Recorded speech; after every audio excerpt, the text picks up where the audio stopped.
ಸ್ವಯಂ ಪಾಕ ಅಭಿಮಾನಿಗಳಿಗೆ ಸ್ವಾಗತ. ಇವತ್ತು ನಾವು ನಮ್ಮ ಕರ್ನಾಟಕದ ಸ್ಪೆಷಲ್ ಆದ ನುಚ್ಚುನುಂಡೆನ ಹೇಗೆ ಮಾಡೋದು ಅಂತ ನೋಡೋಣ.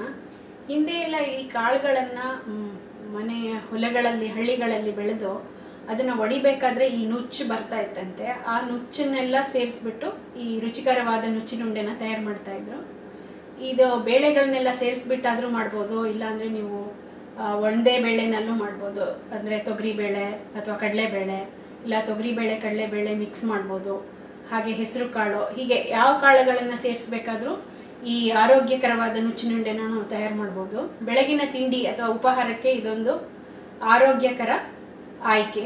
ಸೊ ಈ ನುಚ್ಚಿನುಂಡೆನ ಮಾಡೋಕ್ಕೆ ಬೇಕಾಗಿರುವಂಥ ಸಾಮಗ್ರಿಗಳು, ನಾ ಇಲ್ಲಿ ನುಚ್ಚಿನುಂಡೆನ 1 ಕಪ್ನಷ್ಟು ತೊಗರಿಬೇಳೆಗೆ ಮಾಡ್ತೀನಿ. ನೀವು ತೊಗರಿಬೇಳೆ, ಕಡಲೆಬೇಳೆ, ಹೆಸರುಬೇಳೆ ಎಲ್ಲ ಸೇರಿಸ್ಬಿಟ್ಟು ಮಾಡ್ಬೋದು, ಇಲ್ಲ ಬರೀ ತೊಗರಿಬೇಳೆನಲ್ಲೇ ಮಾಡ್ಬೋದು, ಇಲ್ಲ ಕಡಲೆಬೇಳೆನಲ್ಲೇ ಮಾಡ್ಬೋದು.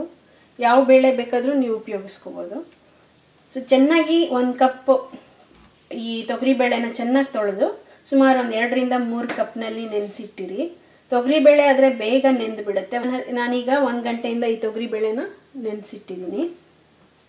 1/4 ಕಪ್ನಷ್ಟು ತೆಂಗಿನ ತುರಿ, ಮತ್ತು ಸುಮಾರಾಗಿ 2 ಟೇಬಲ್ ಸ್ಪೂನ್ನಷ್ಟು ಈ ಥರ ಕಟ್ ಮಾಡಿದಂಥ ಒಂದು ಚಿಕ್ಕದಾಗಿ ಕಟ್ ಮಾಡಿರುವಂಥ ಈ ಕಾಯಿನೇ ಇದು.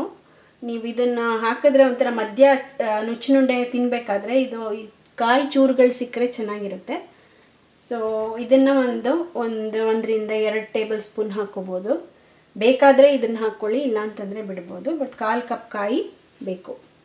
4 ರಿಂದ 6 ಹಸಿರು ಮೆಣಸಿನ್ಕಾಯಿ. ಆದರೆ ಖಾರ ಇದನ್ನು ನಾವು ಸ್ಟೀಮ್ ಮಾಡಿದಾಗ ಖಾರ ಆ್ಯಕ್ಚುಲಾಗಿ ಕಡಿಮೆ ಆಗುತ್ತೆ. ಸೊ ನಿಮ್ಮ ಸ್ಪೈಸ್ ಲೆವೆಲ್ ಮೇಲೆ ಖಾರನ ಮೆಣಸಿನ್ಕಾಯಿನ ಹಾಕ್ಕೊಳ್ಳಿ. ನಾನಿಲ್ಲಿ 6 ಮೆಣಸಿನ್ಕಾಯಿನ ಉಪಯೋಗಿಸ್ತಾ ಇದ್ದೀನಿ.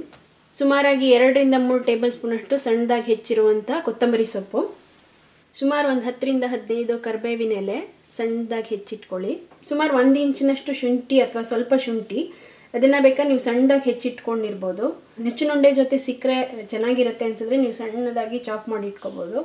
ಇಲ್ಲ ಅಂತಂದರೆ ಇದನ್ನು ಮಿಕ್ಸರ್ಗೆ ಹಾಕೋತೀವಲ್ಲ ಬೇಳೆ, ಅದ್ರ ಜೊತೆಗೇ ಗ್ರೈಂಡ್ ಮಾಡ್ಕೋಬೋದು. ಇಲ್ಲ ಅಂತಂದರೆ ನೀವು ತುರಿದು ಬೇಕಾದ್ರೂ ಹಾಕೋಬೋದು.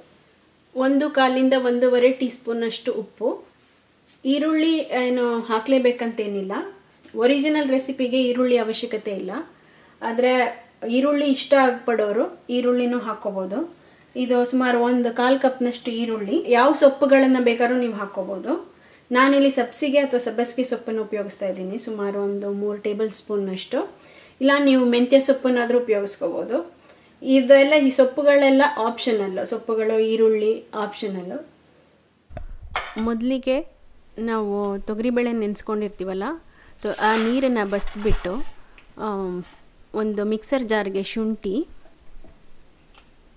ಹಸಿರು ಮೆಣಸಿನ್ಕಾಯಿ ಮತ್ತು ಈ ತೊಗರಿಬೇಳೆನ ಮಿಕ್ಸರ್ಗೆ ಹಾಕಿ ತರಿಯಾಗಿ ರುಬ್ಕೋಬೇಕು. ತುಂಬ ನುಣ್ಣಗಾಗಬಾರ್ದು. ರುಬ್ಬಿದ ಮೇಲೆ ಈ ಥರ ಈ ಹದದಲ್ಲಿ ಇರಬೇಕು. ಈಗ ರುಬ್ಬಿರುವಂಥ ಈ ಮಿಶ್ರಣನ ಒಂದು ದೊಡ್ಡ ಬೌಲಿಗೆ ತೆಕ್ಕೊಳ್ಳೋಣ. ತೆಕ್ಕೊಂಡ್ಬಿಟ್ಟು ಇದಕ್ಕೆ ತೆಂಗಿನಕಾಯಿ 2 ಥರದ್ದು, ಆಮೇಲೆ ಉಪ್ಪು, ಕೊತ್ತಂಬರಿ ಸೊಪ್ಪು ಮತ್ತು ಕರಿಬೇವಿನ ಸೊಪ್ಪು. ನಾವು ಈರುಳ್ಳಿನ ಉಪಯೋಗಿಸೋದಾದರೆ ಈರುಳ್ಳಿನೂ ಹಾಕ್ಕೊಳ್ಳಿ. ಮತ್ತು ಈ ಸಬ್ಸಿಗೆ ಸೊಪ್ಪನ್ನು ಹಾಕಿ ಚೆನ್ನಾಗಿ ಕೈನಲ್ಲಿ ಕಲಿಸ್ಬೇಕು. ನೀವು ಕಲಿಸಿದ ಮೇಲೆ ಅದನ್ನು ಕೈನಲ್ಲಿ ಹಿಡಿ ಮಾಡಿದಾಗ ಈ ಥರ ಉಂಡೆ ಥರ ಬರಬೇಕು. ಇಲ್ಲಾಂದರೆ ಸ್ವಲ್ಪ ನೀರು ಚುಮ್ಕಿಸ್ಕೊಂಡ್ರೆ ಪರವಾಗಿಲ್ಲ, ನೀರು ಚುಮ್ಕಿಸ್ಕೋಬೋದು.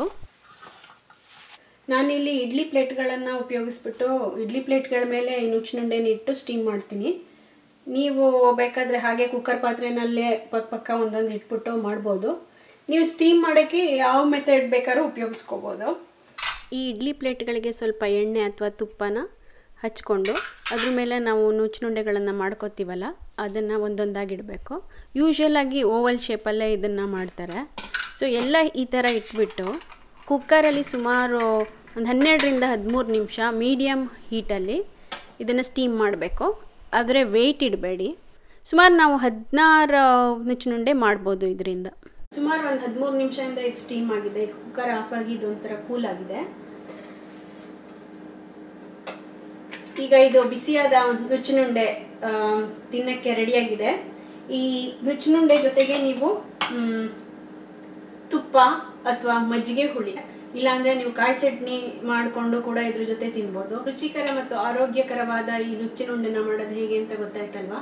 ನೀವು ಕೂಡ ಇದನ್ನ ಬೆಳಗಿನ ತಿಂಡಿಗೆ ಮಾಡಿ ಅಥವಾ ಸ್ನ್ಯಾಕ್ ತರ ಬೇಕಾದ್ರೂ ಮಾಡ್ಬೋದು. ಸೊ ಇದನ್ನ ನೀವು ಮಾಡಿ ನೋಡಿ ಖಂಡಿತ ನಿಮ್ಮ ಅಭಿಪ್ರಾಯಗಳನ್ನ ನಮಗೆ ತಿಳಿಸಿ. ವಂದನೆಗಳು.